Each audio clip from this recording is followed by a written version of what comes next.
என் அன்பு பிள்ளையே, நான் எதற்காக ஒரு விஷயத்தை தாமதப்படுத்துகிறேன் என்று ஆராயவும் வேண்டாம், அதை பற்றி விவாதிக்கவும் வேண்டாம்.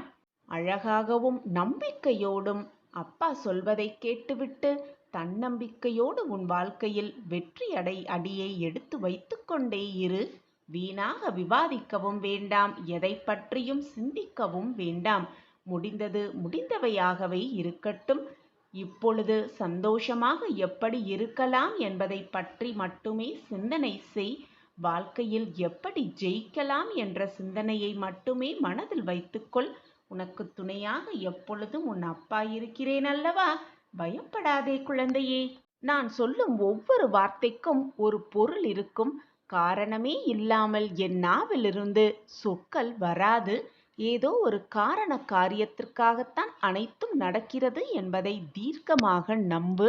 நடப்பது அனைத்தும் நன்மைக்கே என்றதும் தீர்க்கமாக நம்பு.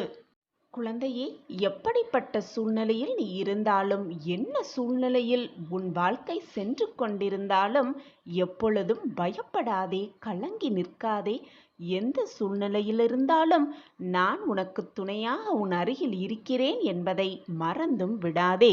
ஒரு மாற்றம் நிச்சயமாக உன் வாழ்வில் நீ காண்பாய். அந்த மாற்றத்தை உன் சாயப்பா உனக்காகவே உருவாக்குவேன்.